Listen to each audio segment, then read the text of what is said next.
안녕하십니까. 조갑제닷컴의 조성호 기자입니다. 오늘도 우리 조성관 편집장님 모시고 파리가 사랑한 천재들 문인편의 5번째 인물 마르셀 프루스트에 대해서 알아보도록 하겠습니다. 편집장님, 오늘도 이렇게 더군다나 나와주셔서 감사합니다. 네, 고맙습니다. 자, 마르셀 프루스트. 네네. 제가 이게 발음이 참 어려운데 예. 몇 번 지적을 해주셨는데도 참 이게 어렵습니다. 예. 자, 프루스트 천천히 하면 됩니다. 예. 프루스트. 프루스트. 예. 자, 프로스트가 아닙니다. 네. 그렇죠. 예. 프루스트. 예. 예. 그 버지니아 울프라는 사람은 이 프루스트에 대해서 최후의 위대한 모험가라고 예. 평가를 했습니다. 네. 또 이 프루스트를 기점으로 해서 프랑스 문학이 프루스트 이전과 네. 이후로 예. 나뉠 정도로 그의 영향력이 매우 지대한 것으로 평가가 되고 있는데 네네. 그게 왜 그런 걸까요? 한번 이유를 좀 설명해 주시겠습니까? 예. 일단은 그 얘기에 앞서 네. 마르셀이 태어난 연도를 좀 기억할 필요가 있습니다. 1871년입니다. 네. 프로이센 여러 번 얘기했죠. 네. 프로이센 네. 프랑스 프로이센 전쟁에서 프랑스가 그냥 패배하고 말잖아요. 예. 그러면서 독일의 지배를 받게 되는데 예. 그 사회적 이후에 사회적 그 전쟁에서 지면 사회적 격변이 일어나잖아요. 예. 그러면서 귀족 정치가 네. 급속히 퇴조를 하게 되죠. 네. 그러면서 동시에 끝물이었지만 남아있던 살롱 문화도 네. 퇴조를 할 수밖에 없게 되는데 네. 마르셀 프루스트는 바로 이 시기에 작가 수업을 네. 하면서 네. 그 모든 걸 기록해서 마치 네. 동영상 찍는 것처럼 귀족 정치, 귀족 문화의 퇴조, 네. 살롱 문화의 그 쇠락 예. 등등을 이렇게 동영상 찍듯이 네. 묘사를 했던 거죠. 바로 그 점에서 네. 그 버지니아 울프가 그런 평가를 한 것으로 생각합니다. 네. 아시다시피 잃어버린 시간을 찾아서는 네. 어떤 7권으로 나왔습니다. 예, 네. 예. 자, 그럼 이제 프루스트 유년 시대에 대해서 잠깐 예, 살펴보겠습니다. 예. 프루스트는 그 유년 시절에 어머니 영향을 많이 받은 것 같습니다. 예. 대략 어떤 식의 내용이었던 거죠? 그러니까 네. 어머니가 어떻게 이 프루스트를 보호하고 또 케어를 했던 걸까요? 예. 일단은 그 프루스트 어머니는 네. 유대인이었습니다. 아, 유대인. 예. 그래서 부모는 아주 그 드물게 예. 그 배운 부모로서 네. 중산층 이상의 삶을 살았거든요. 그러니까 그런 상황에서 프루스트는 뭐랄까 굉장히 허약하게 태어났어요. 허약하게. 예. 되게 어린 시절은 누구나 우리 예. 사회자님도 마찬가지고 저도 마찬가지지만 네. 그 어머니에 대한 의존도가 높잖아요. 네. 어머니에 대한. 네. 그렇죠? 네. 그러다가 자연스럽게 사춘기를 거치고 네. 이성에 대해서 눈 뜨고 사랑에 대해 눈 뜨면서 어머니로부터 거리가 생기는 거잖아요. 그렇죠? 네. 이게 자연스러운 건데 네. 마르셀은 네. 나이가 들면서도 성인이 되면서도 오히려 어머니에 대한 의존성이 강해졌죠. 그 점에서 좀 네. 남다른 측면이 있고요. 네. 말씀드린 대로 어머니가 굉장히 배운 여자, 드물게 네. 배운 여자였다고 말씀드렸잖아요. 네. 어머니는 굉장히 지적 능력이 아주 탁월한 여자였어요. 예. 그러니까 제 생각에는 몸도 허약하고 그런데다가 또 지적 능력이 탁월하다 보니까 어머니에 대한 의존도가 강해진 게 아닌가 그렇게 생각을 할 수가 있는 거죠. 예. 알겠습니다. 자, 말씀하신 대로 프루스트가 이제 신체적으로 허약했는데 네네. 그 책에 보니까 이 프루스트가 9살 때 네네. 그 파리 블로니우스 우리가 에밀 졸라 편에서 잠깐 다뤘던 걸로 예, 기억을 예. 하는데 네네. 여기서 자신의 건강 상태가 허약하다는 것을 자각을 하게 되거든요. 네네. 대략 어떤 것이었죠? 그러니까 누구나 어렸을 때 약골인 사람이 있잖아요. 예. 약골이었는데 약골이어서 커가면서 좀 나아지는 경우도 있고 그런데 예. 프루스트는 약골인 상태에서 9살 때 천식 증상을 보입니다. 천식이요. 예, 바로 블루뉴 숲에 가서 예. 꽃가루 알레르기, 알러지, 꽃가루 알러지라고 하죠. 예. 그게 나타나면서 그게 천식으로 발전하는 겁니다. 예. 근데 천식을 주변에 겪어본 사람들이 있는지 모르겠지만 천식이 굉장히 위험한 병이거든요. 그렇습니다. 맞습니다. 예, 그래서 이거는 전적으로 깨끗한 공기, 꽃가루가 날지 않는 깨끗한 공기가 그 환경이 굉장히 중요합니다. 그러면서 그 천식이 있다 보니까 바깥 활동을 자제하게 되고 집안에 있는 시간이 많아지고 그러면 결국 심심하니까 뭘 하게 되죠? 사람은 뭐 책을 읽게 되죠. 독서를 하게 되죠. 보통. 그 당시엔 TV도 없을 때니까 그렇죠. 활자에 접하게 되죠. 그러니까 활자 중독, 일종의 활자 중독 증세가 보일 정도로 책을 많이 읽습니다. 그러면서 자연스럽게 내향적인, 그 내면의 세계에 천착하는 그런 사람이 되어가는 거죠. 그 내면의 세계에 천착한다는 건 결국은 작가의 길로, 작가의 길과 상당 부분 유사하죠. 그렇습니다. 그런 길로 가게 되는 거죠. 혼자 있는 시간을 즐기다 보니까. 그러니까 신체적인 상황, 또 여러 가지 그런 것이 그렇게 몰고 간 거죠. 그러니까 유년 시절을 정리를 하면 프루스트의 유년 시절을 정리를 하면은 모성에 대한 어떤 약간 집착적인 모습, 그렇죠. 그다음에 허약함, 신체적인 허약함이라고 할 수 있겠네요. 그리고 저기에 천식 증상. 천식 증세. 자, 근데 11살 때 이제 콩도르세 고교라는 곳에 입학을 하게 됩니다. 콩도르세. 지금도 있습니다. 근데 이 편집자니까 책에 뭐라고 써주셨냐면은 이 프루스트의 학창 시절 콩도르세 고교에 진학했을 때 그 시절을 세 가지 관점을 살펴볼 수 있다고 하셨습니다. 구체적으로 무엇인가요? 그 세 가지 관점이라는 게? 참고로 콩도르세 고등학교는 당시에 파리 지금도 파리 한복판에 있어요. 유명한 그 역 바로 옆에 있는데 그 당시 아주 부유한 자제들이 다녔어요. 그리고 일부는 귀족 자제들도 다녔어요. 그러니까 부유한 부르주아 자제들, 귀족 자제들이 다닌 학교예요. 그러니까 그러다 보니까 이제 이 학교는 굉장히 자유롭고 진보적인 그런 학풍을 갖게 되었습니다. 그런 그 바탕을 이해하시고 사회자께서 질문하신 얘기를 들어가면 이 학교에서는 자유롭고 진보적인 학풍이라고 그랬잖아요. 이 학교에서는 아주 자연스럽게 동성애에 대해서 아주 그 개방적인 그런 그 문화가 싹 텄습니다. 그러면서 마르셀 프루스트는 자기 내면에 동성애 기질이 있다는 것을 깨닫게 되는 거죠. 이 마르셀 이 콩도르세 고등학교에서 특이한 점은 이 대개 유럽의 그 동성애가 이렇게 활발한 학교들은 대부분 기숙학교입니다. 남자 기숙학교. 이게 중요한 겁니다. 사춘기 때는 이성과 자유롭게 이렇게 접하고 이렇게 말을 나눌 수 있는 기회가 많아야 그 어떤 과도한 관심이 이렇게 좀 사그러지잖아요. 근데 마가논 그 남자 기숙 학교에서는 동성애가 많이 왕왕 발생했습니다. 근데 여기는 기숙 학교가 아닌데도 불구하고 그런 경향이 있었어요. 두 번째는 이제 귀족 자제들이 다녔다고 그랬잖아요. 그러면서 귀족 자제들과의 친분을 쌓게 된 거죠. 이것이 나중에 학교를 졸업하고 나서도 프루스트의 사회 활동에 영향을 주게 되는 거죠. 그러니까 살롱 문화는 여전히 신분을 따져서 출입을 허가했는데 귀족 친구들이 많으니까 부르주아 출신인 프루스트도 나중에 살롱에 출입할 수 있게 되는 거죠.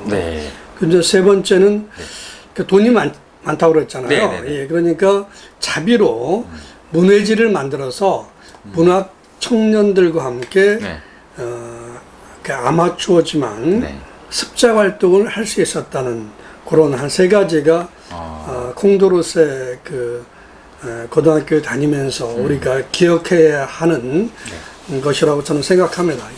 알겠습니다. 그리고 지금 살롱에 대해서 말씀을 하셨거든요.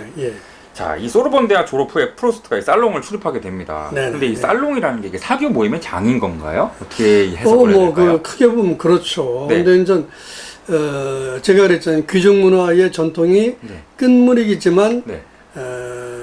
20세기 후반과 그렇죠. 20세기 그러니까 19세기 후반과 20세기 예. 초죠. 네네네. 남아 있다고 그랬잖아요. 예. 그래서 그 살롱 문화는 여전히 그 생제르망 예. 대로, 예. 상젤리제 대로를 중심으로 여전히 귀족 문화가 남아 있었고 네. 귀족 부인들이 그 주도하는 살롱 문화가 명맥을 유지하고 있었죠. 예. 여기를 다니면서 예. 여기는 주로 이제 귀족 그 부인들이 예. 명사, 네. 예술가, 작가, 아. 시인 등등을 초대하면서 예. 또 그 부유한 네. 귀족 초대하면서 일종의 어떤 뭐랄까요 배타적인 어떤 그들만의 그렇죠. 예. 예. 그런 공간이었죠. 그러면서 예. 나름 진보적인 어떤 흐름, 네. 사상들도 거기서 유통이 되고 네.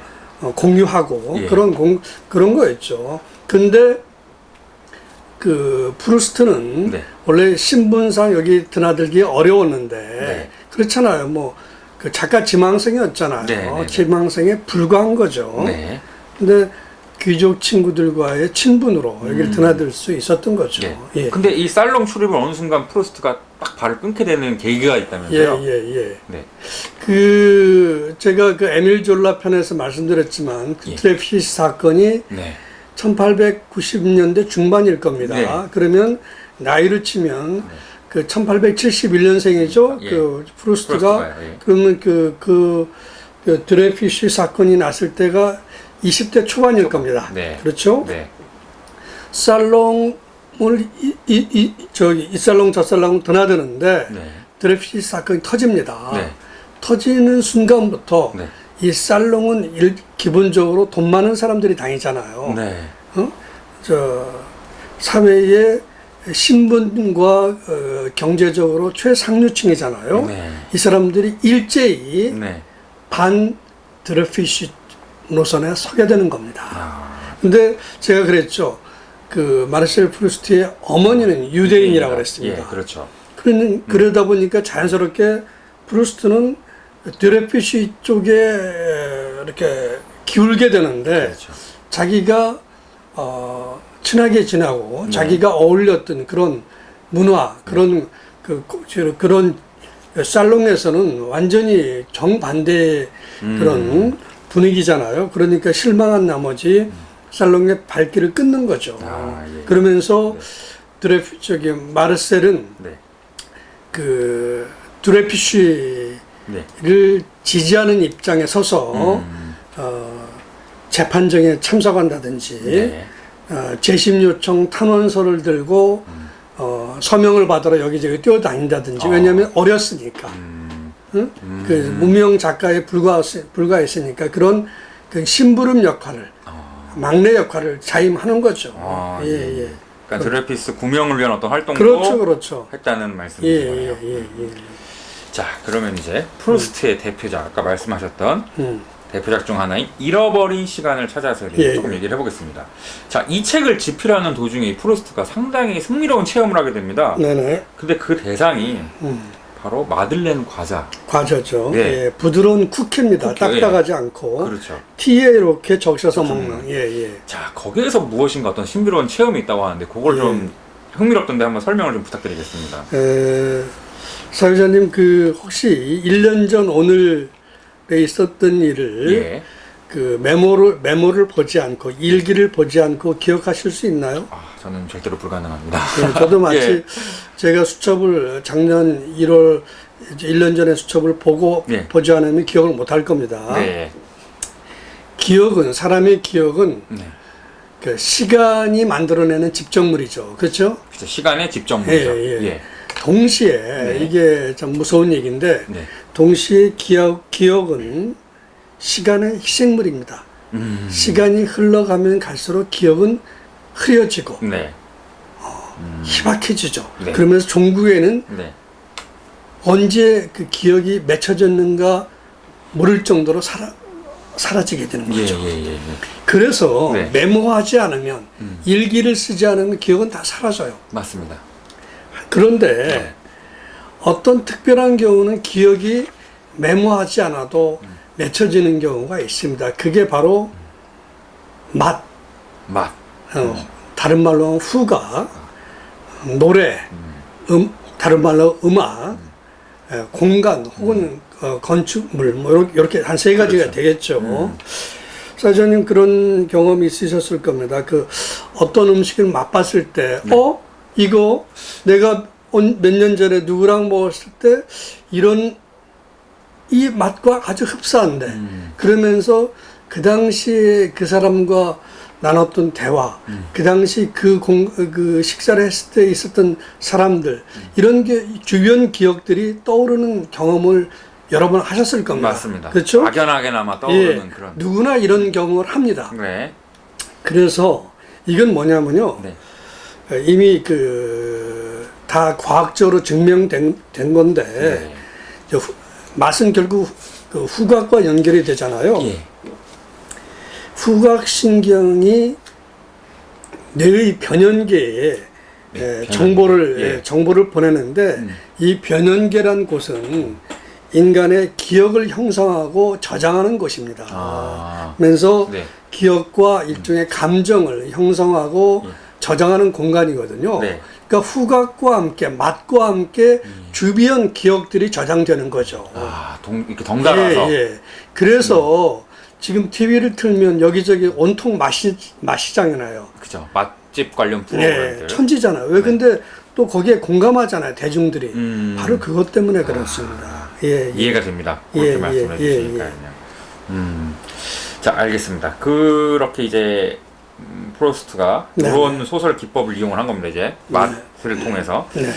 그런데 이 프루스트라는 인물이 또 특이한 게 오스망대로 102번지 파리에 있는 오스망대로 102번지 아파트에서 거의 칩거 생활을 하다시피 그렇죠. 하면서 예. 이렇게 소설을 집필 활동을 하게 됐는데 네. 그랬던 이유는 또 무엇인가요? 상당히 독특한데요. 제가 그 오노레 드 발자크 네. 빅토르 위고 편에서도 여러 번 얘기했죠. 네. 그러니까 작가는 결국은 설계도를 다 그리고 네.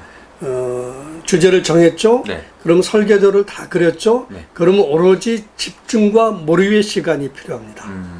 이건 절대적인 시간이 필요한 겁니다. 네. 여기는 누구도 방해를 해서는 안 됩니다. 예.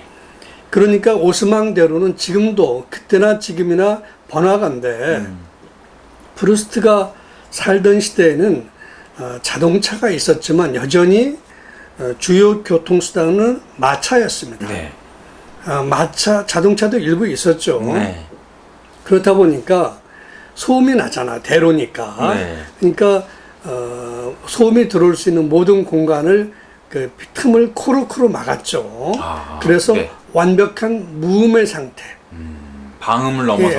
방음을 넣은 무음의 상태에 들어가서 자기도 일종의 그 24시간 중에서 잠자는 시간을 뺏고 먹고 배선하는 시간을 빼놓고 거의 24시간 중에 12시간 이상을 몰입하는 시간을 확보하려고 노력을 했던 거죠. 네. 예, 바로 그런 공간에서 하루 종일 글에 매달린 거죠. 그래서 밤에만 잠깐 네. 바깥바람을 이렇게 쐬는 정도로 몰입을 한 거죠. 그게 1909년 7월입니다. 네. 잃어버린 시간을 찾아서의 집필을 시작한 때가. 월이죠. 예.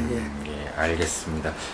그때 발자크 편에서 말씀하셨던 것처럼 일종의 글 감옥에 스스로를 가뒀다고 유폐시킨 거죠. 그러니까 천재란 말이죠.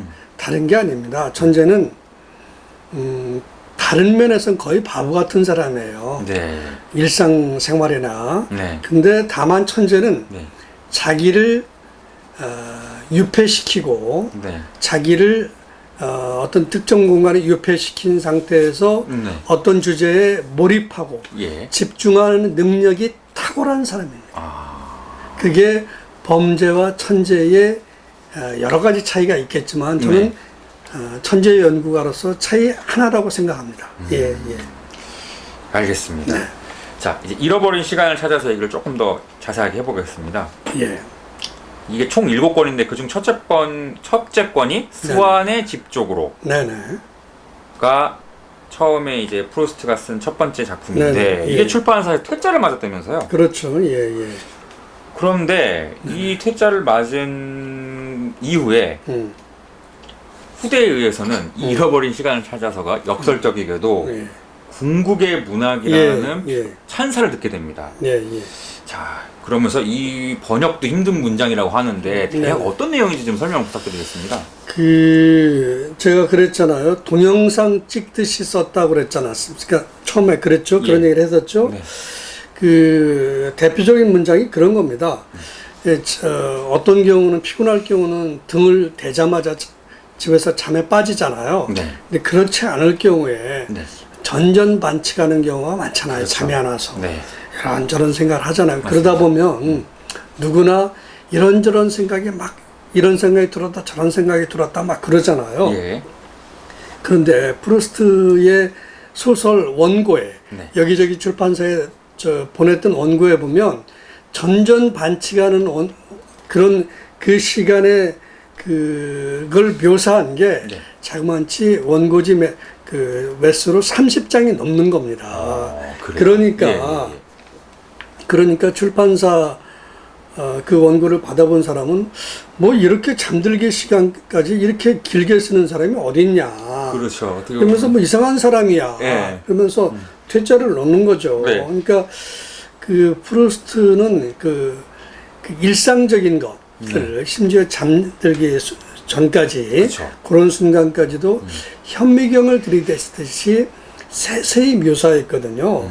그러니까 너무나 시시콜콜 묘사하고 너무나 세세히 묘사하고 너무나 지엽적으로 가다 보니까 예. 사람들이 웬만한 인내심을 갖지 않고는 프랑스 문학을 전공했다든지 특별하게 그 프루스트를 공부하지 않으면 인내심을 갖고 읽기가 어렵거든요. 왜냐하면 읽다 보면 길을 잃게 되잖아요. 그렇죠. 그렇죠. 길을 잃게 되니까 맞습니다. 예.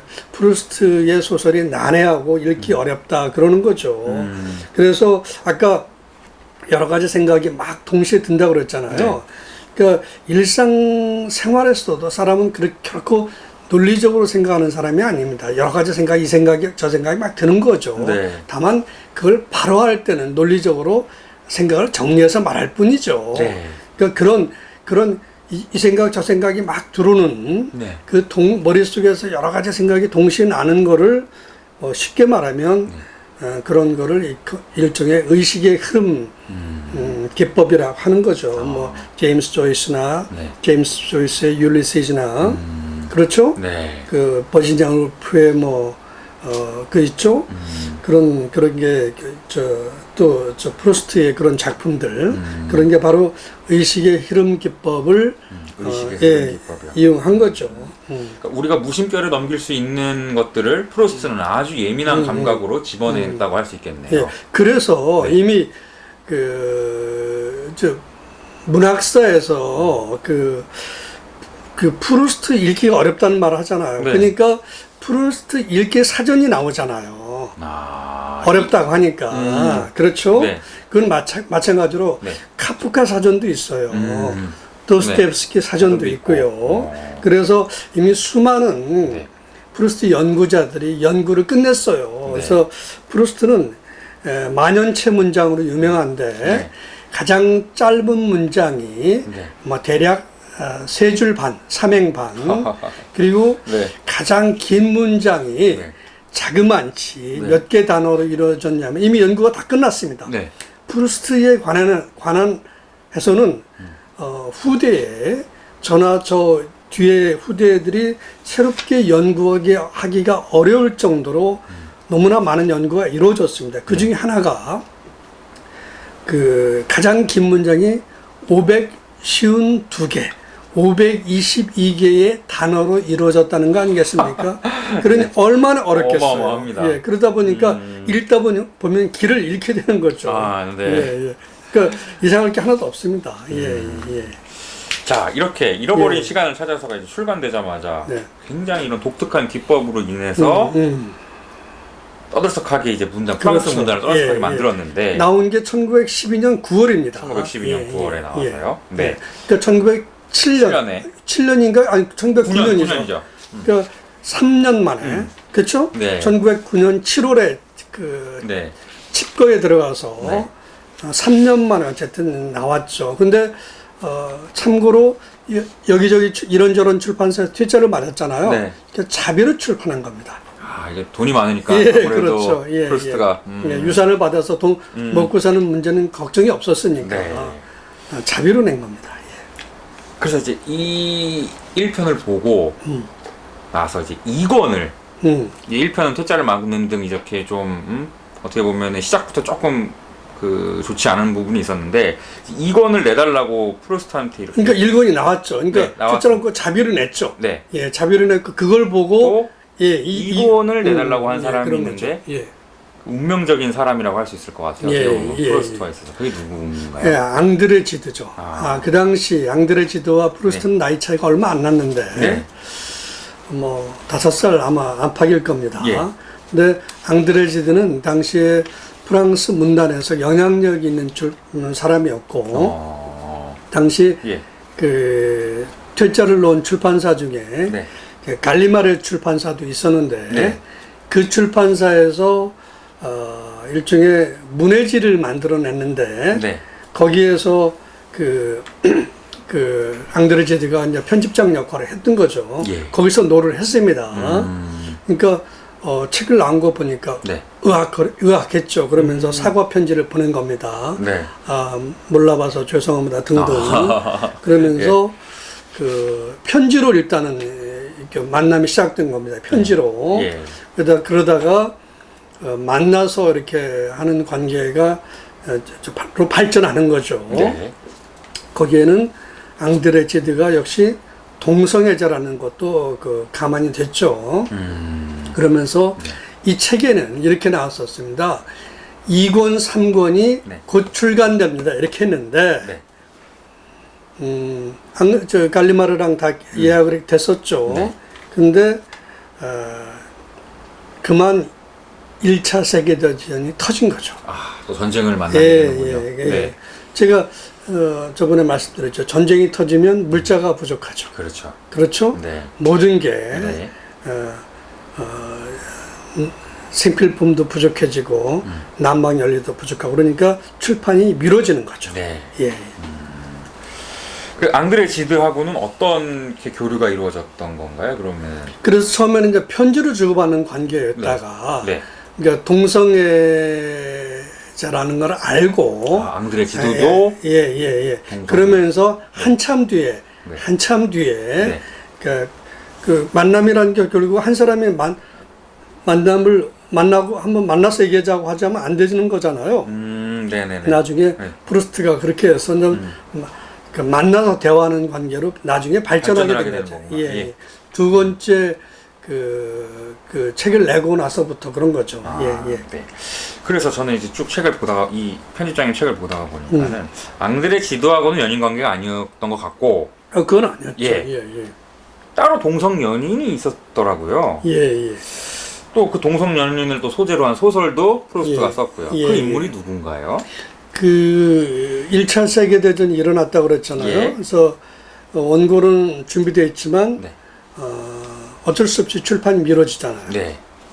뭐 죽고 사는 문제가 매일매일 신문에 전사자 그렇죠. 명단은 실리는데 네. 뭐 이상한 소설을 낸다는 게 말이 안 되잖아요. 그렇죠. 사회 분위기상이요. 예, 그래서 출판이 미뤄집니다. 네. 그러다 보니까 어쩔 수 없이 글을 고치게 되잖아요. 시간은 철철 넘치니까. 네.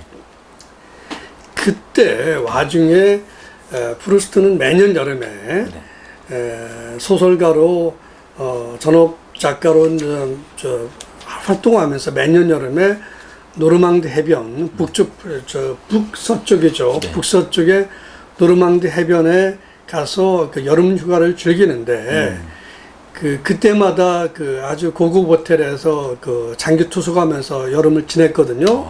예. 그때 그 택시 기사였던 네.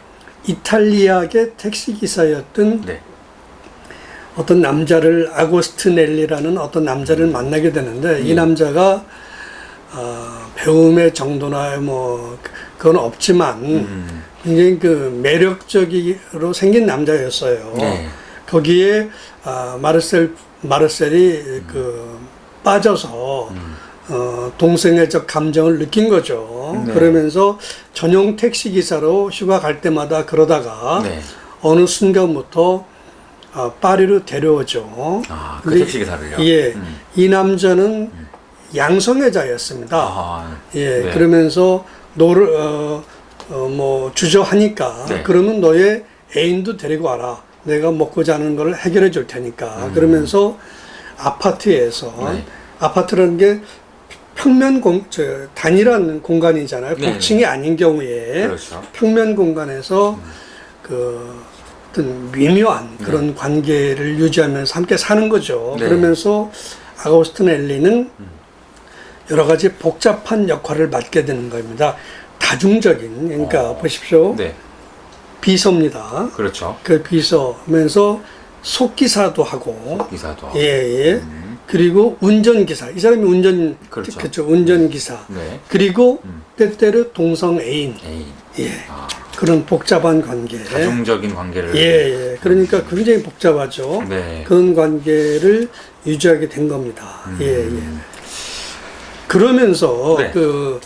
근데 사실 그거는 마르셀 입장에서 보면 네. 그 아고스티넬리가 그런 자기 애인으로 있어주면 좋겠지만 네. 아고스티넬리 입장에서 보면 아고스티넬리 역시 자기의 또 다른 꿈이 있을 거 아닙니까? 그렇죠. 난 택시기사로 평생 죄송합니다. 평생 늙겠다라는 사람은 많지는 않을 거 아니에요. 그렇죠? 네, 네. 아고스티넬리는 운전기사다 보니까 자연스럽게 비행기 조종사의 꿈이 있었어요. 그러다 보니까 근데 아고스티넬리 입장에서는 비행 학교에 등록해서 다녀야 되는데 네. 그 꿈은 뭐 감히 언감생심이잖아요. 네. 그러니까 프루스트에 요청을 한 거죠. 네. 나 뭐 이런 걸 하고 싶다. 그러니까 프루스트는 그 애인을 잡아둘 욕심으로 비행학교에 등록금을 대주고 네. 원하는 대로 다 해주는 거죠. 애인을 곁에 두고 싶어하는 욕망으로. 예, 예, 예. 그리고 심지어 그 경비행기까지 사줬다는 얘기가 있어요. 프루스트가 그 예, 아고스티넬리에게 예. 경비행기까지. 예, 그러면서 근데 이 경비행기를 타고 그 일종의 그 비행을 하다가 시험 비행 같은 걸 하다가 조종 미숙으로 사망하는 거죠. 예, 떨어져서. 예. 우리는 비행기 추락사로 죽은 또 다른 천재를 기억하고 있죠. 프랑스인으로. 생텍쥐베리. 그렇죠. 예, 생텍쥐베리죠. 예, 생텍쥐베리는 그 전에 비행 조종 경력이 풍부했었죠. 그럼에도 불구하고 네. 그런 비운의 네. 흔적도 찾지 못하는 네. 그런 죽음을 맞게 된 거죠. 예. 네. 예, 그래서 참고로 네. 제가 하나 빠뜨렸네요. 예, 말씀하세요. 그러면서 그 동성애인이 죽잖아요. 네. 그러니까 프루스트는 가장 비통한 시간을 네. 갖게 되는 겁니다. 그러면서 네. 프루스트는 태어나서 가장 힘든 아고스티넬리의 사망을 받아들이기 어렵잖아요. 네. 그렇죠? 그러니까 거의 그 죽음을 되새김질하면서 힘든 시간을 보냈다는 이런 표현도 자기가 쓴 바가 있습니다.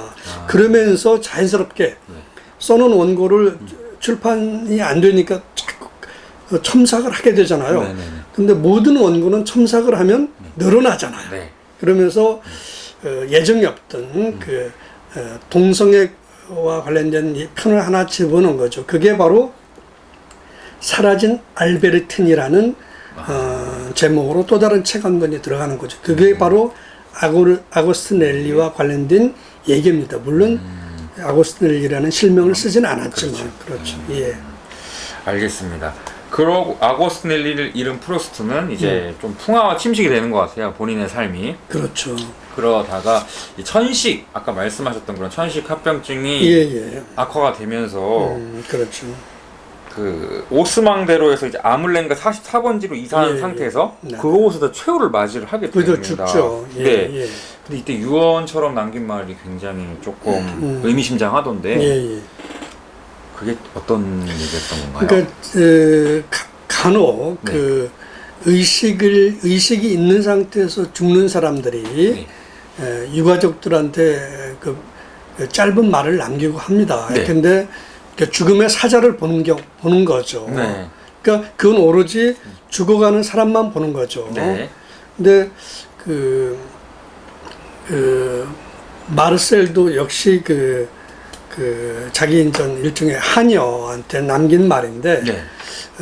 검은 옷을 입은 뚱뚱한 여자가 보인다 뭐 이런 말을 남겼다고 하죠. 네. 그러니까 일종의 사자인데 네. 뚱뚱한 여자로 나타난 것 같습니다. 서양판 저승사자라고 봐야 되는 예, 건가요? 최근에 이런 저승사자가 나온 드라마가 있었죠. 그 누구죠? 그 김고은이가 나왔던 드라마가 뭐죠? 도깨비라는 도깨비죠. 거기는 남자 저승사자가 나오죠. 네. 그렇죠. 예. 근데 아마 프로스트는 여자 저승사자를 본 것 같아요. 네, 예, 예. 뭐 그 질병은 그 사인은 천식합병증이었죠. 네. 궁극적으로는 폐렴이었겠지만 그게 네. 1922년 11월 18일입니다. 1922년 네. 1차 대전이 끝나고 4년 뒤. 그러면은 51. 아, 그런가요? 네, 예, 51로 51로. 생을 예. 마감을 했는데 예, 예. 또 재미있다고 하기는 조금 슬픈 내용인데 이 프로스트의 죽음을 알고 한 달 후에 또 달려온 이가 있다고 하던데요. 예, 예. 그게 누군가요? 그 프루스트가 죽자마자 네. 아마 전화가 있었겠죠. 그 당시에는. 22년이니까 예, 예. 그 파리고 마르셀 프루스트가 부자였기 때문에 그러니까 금방 그 하녀가 네. 누구누구 연락했겠죠. 예, 예, 예. 그러니까 뭐 주로 부고를 알렸겠죠. 예, 예. 그러니까 주로 예술가, 문인, 작가들에게 연락했겠죠. 네. 뭐랄까 이렇게 막 여기저기 금방 알려졌겠죠. 네. 그러니까 제일 먼저 찾아온 사람이 미국 출신의 사진 작가인 만 레이가 찾아옵니다. 만 레이요. 예, 네. 사진을 하는 사람들에게 네. 만 레이는 대단한 인물이거든요. 예. 그러니까 미국 출신이었지만 파리에서 주로 활동하다 파리에서 죽었습니다. 네. 당시에 그 피츠제럴드라든지 해밍웨이라든지 등등이 저 파리에서 이제 활동을 했거든요. 네네. 미국에서 건너온 거죠. 네. 사진가인 만레이도 파리에서 활동하다가 네. 마르셀 프루스트랑 교류를 한 거죠. 네. 그러자마자 카메라를 들고 네. 왔죠. 그래서 죽은 막 숨이 멎어진 마지막 숨을 네. 내쉰 그 마르셀 프루스트의 모습을 찍었죠. 아. 근데 그 네. 사회자님 아마 보셨을 겁니다. 네. 푸시킨이라든지 도스토옙스키라든지 베토벤이라든지 네. 모차르트라든지 이런 사람들의 최후는 그 당시에 사진이 없을 때니까 데스마스크를 데드 마스크를 데스마스크를. 만듭니다. 그렇죠. 예. 이렇게 해서 석고로 이렇게 발라서 네네네. 근데 그 만레이는 그 프루스트의 모습을 사진으로 남기죠. 그 데드 마스크가 필요 없죠. 그렇죠. 예, 사진이 훨씬 더 네. 그 사진을 보면 네. 프루스트의 그 아주 평온하게 잠든 그런 프루스트의 모습이 있어서 네. 좀 위로가 됩니다. 그러니까 폐암으로 죽지를 않았기 때문에 얼굴이 그래도 상하지 않았다는 느낌을 줍니다. 예. 네. 한번 우리 시청자분들 한번 좀 보여줘도 될까요? 네네, 예. 편집장님께서 책에다가 이렇게 해주셨는데 바로 이 장면입니다. 만 레이가 찍은 프로스트의 죽음 직후의 모습입니다. 네. 그 참고로 네. 만레이가 파리에서 죽었는데 예. 그 묘지가 몽파르나스 묘지에 있어요. 몽파르나스 묘지요. 예. 네. 알겠습니다. 자, 그리고 이제 네. 프로스트 사후에 네네. 또 이제 우리가 앞서 살펴보았던 잃어버린 시간을 찾아서에 대한 그의 작품들, 프로스트 작품을 또 새로운 차원으로 이렇게 해석하고 한 차원 더 올리는 그런 사람들이 그렇죠. 등장을 합니다. 예, 예. 그게 대략 2명 정도를 말씀을 해주셨는데 네네, 예. 한번 좀 설명을 좀 부탁드리겠습니다. 그 프루스트가 몇 년에 죽었다고 그랬죠? 1922년에 프루스트가 1922년에 죽었고. 그리고 그 1차 대전 39년에 일어났잖아요. 그렇죠? 1차 대전. 2차 대전. 예. 39년. 그러면 2차 대전이 일어난 상황에서는 네. 뭐 문학 뭐 등등 얘기할 수 없잖아요. 그렇죠. 그렇죠? 네. 근데 이제 프루스트에 대한 평가는 누구는 아주 이건 독창적인 분야잖아요. 그제까지 나온 적이 없는 전례 없는 스타일인 거죠. 장르잖아요. 네. 버지니아 울프의 그 소설보다도 훨씬 읽기가 제 개인적으로 힘든 게 그 프루스트 작품인데 네. 2차 대전이 45년에 끝나잖아요. 네. 끝나고 나서 50년대 중반, 50년대 내내는 유럽 사회는 전후 복구가 이루어지고 네. 60년대부터 이제 전후 복구 어느 정도 끝나면서 네. 그 정상화 모든 게 그 일종의 정상화 과정을 걷죠. 네. 그러면서 문학 분야에서도 뒤돌아보고 예. 재평가하는 그런 어떤 흐름이 형성되지 않겠습니까? 네. 그러면서 60년대부터 만들어지는 게 프랑스 사회에서 만들어지는 게 일종의 구조주의와 기호학, 구조주의와 기호학이 예. 프랑스 사회에서 이렇게 그 유행하게 되는 거죠. 네. 그때 나오는 인물이 들루이즈, 그리고 롤랑 바르트 이런 사람이죠. 예. 어렵지만 어쨌든 들루이즈는 그 프루스트와 기호, 네.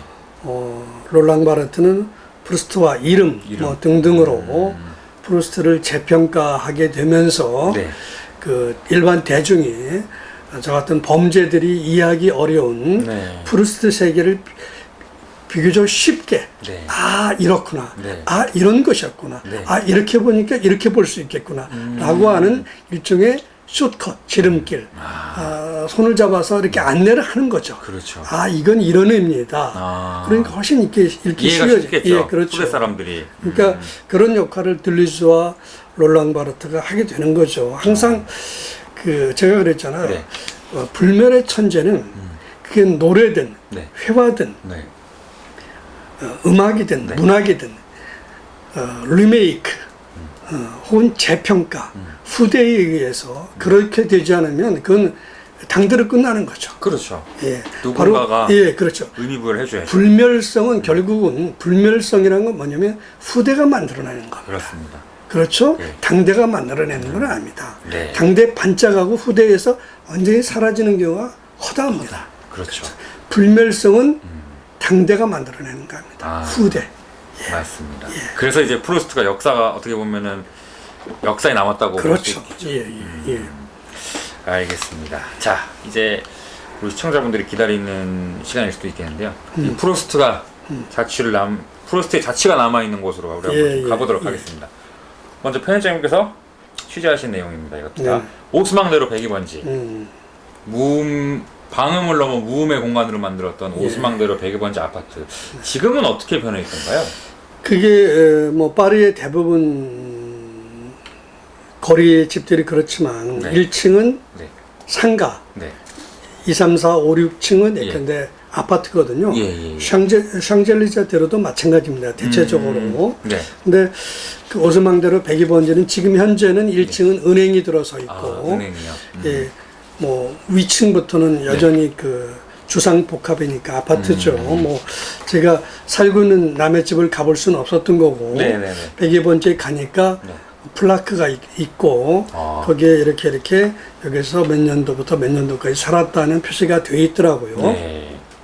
근데 사실은 프루스트와 관련된 공간 중에서 여기 그 조갑자 TV를 시청하는 시청자 정도의 수준 있는 분들이라면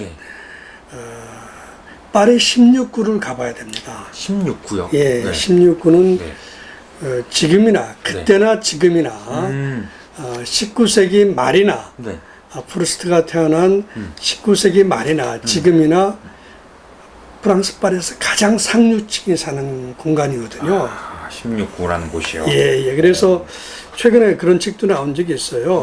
번역돼 나온 책이 있는데 16구에서는 반려견의 패션도 다르다.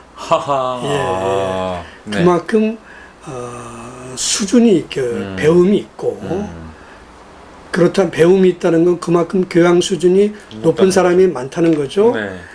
그리고 왜 그러면 이런 공간이다 보니까 어떤 게 있느냐? 16구에 가보면 네.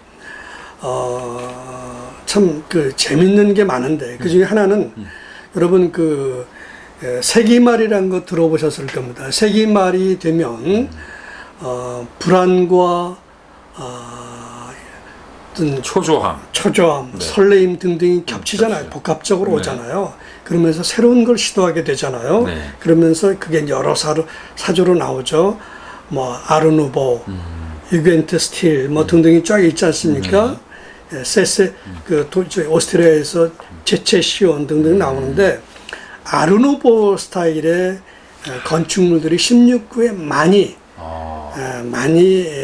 시도를 했고 지금도 아르누보 스타일의 아파트 네. 건축물들이 16구에 많아요. 그러니까 아주 보기만 해도 재밌습니다. 아마 건축에 관심 있고 디자인에 관심 있는 사람들은 16구를 반드시 네. 가봐야 되고 네. 그것도 걸어서 가봐야 됩니다. 천천히. 네. 만유란 말이 있잖아. 네. 그렇죠? 네. 천천히 만유하듯이 이렇게 만유하듯이. 걸어가면서 사진 찍고 이렇게 좀 목마르지 않게 네. 물 하나 드시면서 이렇게 걸어야 됩니다. 그렇죠. 진짜 볼만합니다. 예. 시청자 여러분 좋은 팁입니다. 이게 꼭 한번 예. 찾아가 보시기 바랍니다. 그러니까 조갑제 TV를 볼 정도 수준이라면 대한민국의 최고잖아요. 네. 이 정도라면은 16구를 반드시 가봐야 됩니다. 네. 예.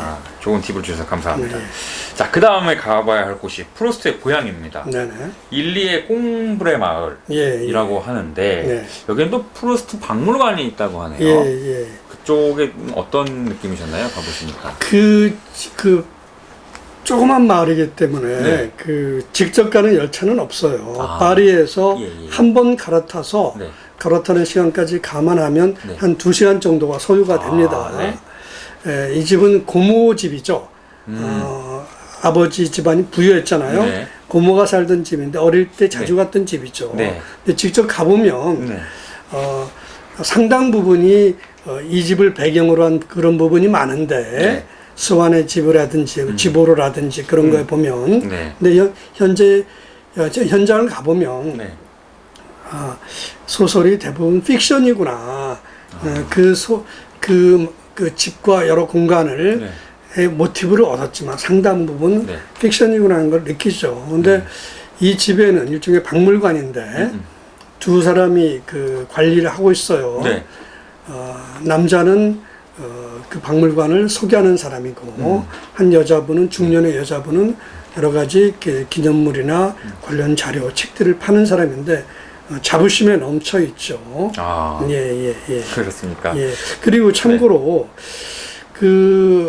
일리의 콩브레는 원래는 제가 알기로 이 마을 이름은 일리에일 겁니다. 일리의 마을인데 예. 나중에 소설에서는 콩브레 마을로 되잖아요. 네네네. 그러니까 프루스트 탄생 100주년 되던 해에 네. 마을을 이름을 아예 개명하죠.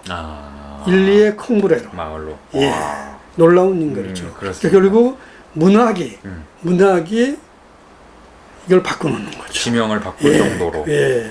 그러니까 이것도 어떻게 보면 말씀하셨던 대로 전에 말씀하셨던 대로 위대한 인물을 기를 줄 아는 또 프랑스인의 그렇죠, 수준을 볼 수 있겠네요. 예, 그렇습니다. 예.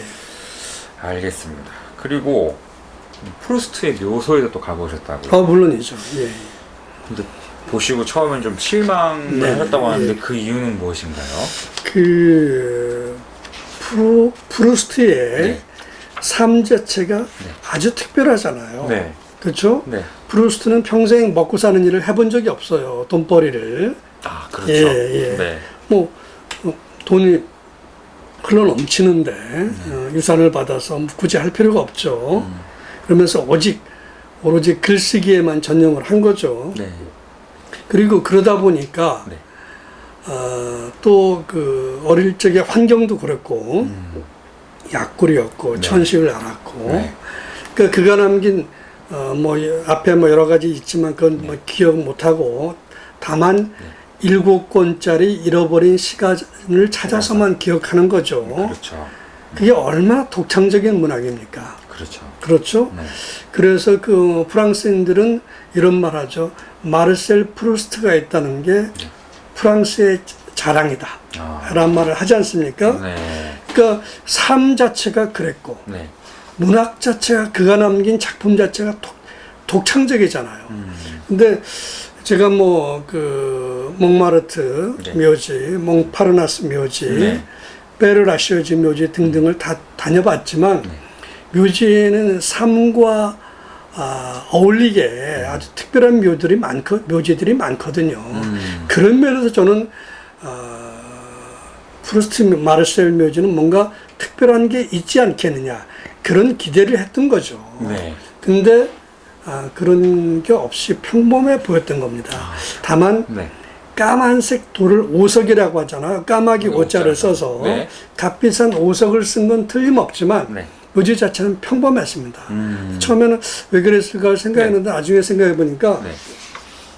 결혼을 안 한 상태에서 죽었잖아요. 그렇죠. 독신이었는데. 예. 그러니까 유가족이 누군가 남아 있었더라면 예. 자식이든지 부인이든지 남아 있었더라면 틀림없이 묘에 대해서 뭔가를 했을 텐데 네. 그런 게 없이 죽어서 그런 게 아니었나. 네. 예, 저는 그런 생각을 해봤습니다. 네. 예. 자, 그러면은 정리를 한번 해보겠습니다. 그 프루스트라는 인물은 어떤 인물이었던 걸까요? 어떤 작가이자 또 어떤 어떤 인물이란 건 제가 조금 전에 설명드린 것 같고요. 예. 그게 좀 설명되지 않겠습니까? 예. 예. 다만 어떤 작가였는가에 대해서는 제가 예, 한번 프루스트 연구자의 한 사람으로서 물론 아주 얕게 연구했습니다. 네. 네. 아주 얕게 기자적 관점에서 예, 한번 부탁드리겠습니다. 예, 얕게 연구했지만 저는 이렇게 정리를 하겠습니다. 프루스트는 마르셀은 사소한 것의 위대함을 안 작가다.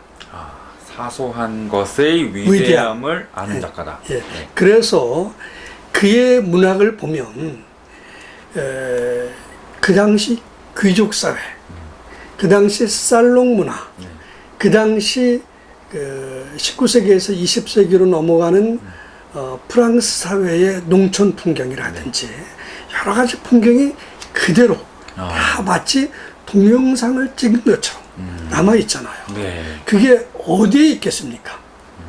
그렇죠? 네. 대부분 역사라는 건 거시사잖아요. 네. 그렇죠. 프루스트는 거시사를 네. 미시사로 마이크로적인 관점으로 남긴 사람입니다. 그래서 다시 한번 정리를 하면 네. 사소한 것의 위대함을 안 작가. 이걸 말입니다. 누가 했겠습니까? 그렇습니다. 오로지 한 사람. 그렇죠. 마르셀 프루스트입니다. 그러니까 우리가 흔히 무심결에 지나갈 그렇죠. 수 있는 것도 아주 정교하고 예민하게 포착을 해서 의미를 부여하는 작가. 그렇죠. 예. 알겠습니다. 혹시 답변이 충분한가요? 예, 저는 충분히 이해가 됩니다. 우리 시청자분들도 아마 충분히 이해를 하실 거라고 생각을 합니다. 예. 자, 우리가 이렇게 해서 지난 몇 주 동안 이 파리가 사랑한 천재들이 문인편의 5명의 인물을 다 이제 살펴보았습니다. 예. 다음에는 예. 오스트리아 빈으로 한번 떠나볼까 하는데 예. 괜찮으시겠습니까? 비는 책을 한번 다시 한번 들으시겠습니까? 네. 그 오스트리아 비는 저한테 아주 특별한 의미가 있는 도시인데 바로 빈에서 도시가 사랑한 천재들 시리즈가 빈에서 시작됐습니다. 산실이군요, 거기가. 예. 그래서 네. 저한테는 아주 의미 있는 곳이고 예. 도시가 사랑하는 천재들 시리즈를 네. 전무후무한 시리즈인데 네. 이 시리즈를 잊게 만든 도시입니다. 그래서 아주 저도 기대가 됩니다. 더 예. 기대가 됩니다. 예, 고맙습니다. 그러면 이제 빈이 사랑한 천재들 네네. 편을 저희가 다음에 또 조성관 편집장님 모시고 한번 찾아뵙도록 하겠습니다. 시청자 여러분 오늘도 시청해주셔서 감사합니다. 편집장님 나와주셔서 감사하고요. 네, 고맙습니다.